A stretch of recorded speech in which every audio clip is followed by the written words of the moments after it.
Are you better at loving people today than you were a year ago? It's a difficult question because love is a hard thing to measure and an even more difficult thing to track. So let me ask it in a different way. Do you want to be better at loving people 1 year from today?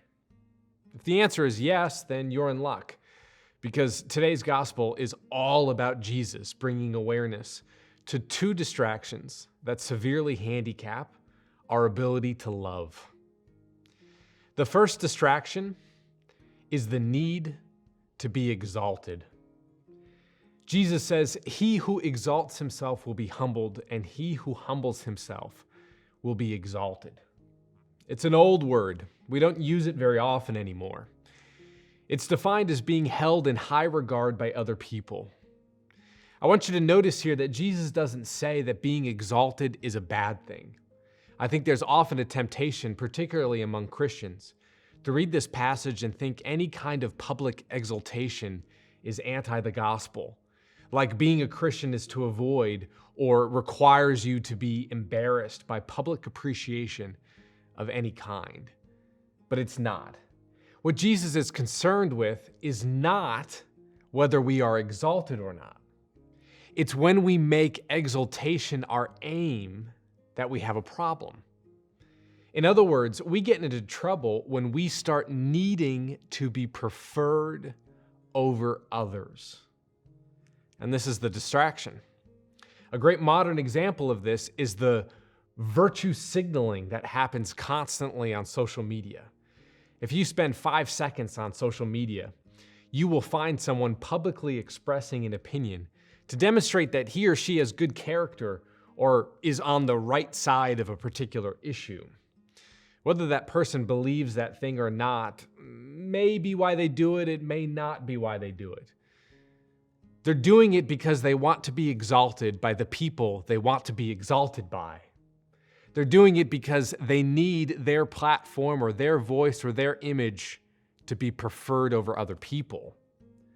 The problem with this is, when being exalted is the aim, it requires me to look at other people as competition. So when I look at you, I can't actually see you. What I see instead of a person is a means to whatever end I want to achieve. Are you higher or lower than me status-wise? Well, if you're higher, then my question is, how do I use you to get above you? And if you're lower, can you do something for me to help me elevate my status? It's a hierarchical worldview where my worth is found in being celebrated by the people I want to be celebrated by. And my comfort is in looking at all of the people below me and reveling in the knowledge that I'm not as lowly as they are. Eventually, if this is taken far enough, life becomes a zero-sum game where any success for you is actually bad for me, giving me incentive to either use you or work toward your misfortune because it is just as effective toward raising my status as doing something worthy of being honored. Hence why aiming for exaltation is such an inhibitor to love. It's actually impossible to see other people as a means to the end of being exalted and love them at the same time. One has to give. Jesus says you can't serve two masters after all.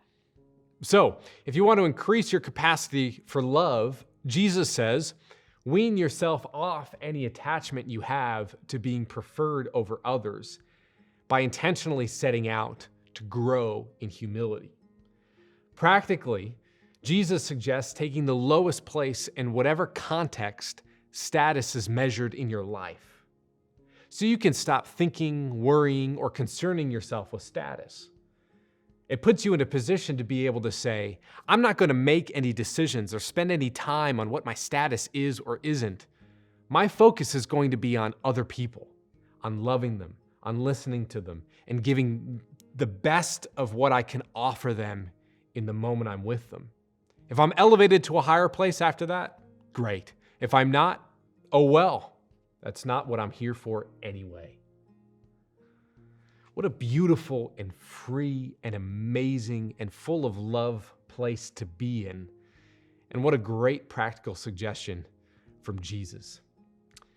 The second distraction is reciprocity. Now, I know what you might be thinking. You might be thinking, wait a minute, reciprocity is a good thing. And in a certain way, yes, reciprocity is a good thing. In a particular way, reciprocity is necessary for any functional and healthy society. But that's not what I mean here. What I mean by reciprocity is I do something for you because I can expect that at some point you will provide something of similar or greater value to me. This is Old Testament thinking. It is not Jesus thinking. It's an eye for an eye, quid pro quo policy that limits generosity rather than expands it. It tries to relegate love to an exclusive club where only those who can pay me back are welcome to my time, attention, and generosity. In other times during his life, Jesus says, "What good is loving those who love you back?" Everyone does that. If you want to be my follower, you will give to people who can do nothing for you in return. When I hear this reading, I think about the Dorothy Day quote where she once said, "I only love God as much as I love the person I love the least." Looking at it that way changes things, doesn't it? It does for me, at least. When I think of the people I love the least, do you know what I see? I see all the reasons why I'm totally justified in treating them the way that I do. She's selfish and manipulative, so I'm justified in being sarcastic and cold. He was arrogant and conceited first, so he deserves it when I mock him and talk about him behind his back. They all deserve it, right? But who do you think Jesus wants me to see when I think of the person I love the least? Those selfish and manipulative and arrogant people I have in my mind? No. I think Jesus wants me to see him in disguise, and to realize that how I act toward these people reveals the truth of what kind of lover I am. Loving those who love me back reveals nothing but how I respond to those who can't repay me, or who, worse yet, ignore my love and just go on being awful. How I respond to those people reveals everything about who I am, what I'm about, and how well I love.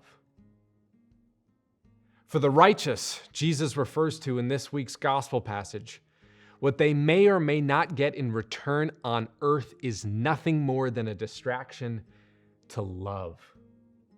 Love one another as I have loved you, Jesus says. Love without counting the cost. Love as Jesus loved, not based on what I deserve or don't deserve, but fully, without measure, regardless of how the other person will respond. So if you want to be better at loving people 1 year from now, take heed of this week's message. Step away from the distractions of exaltation and reciprocity, and step into humility and love without measure. And if you're feeling inspired, be sure to comment in the section below to continue the conversation on how this week's gospel impacts you.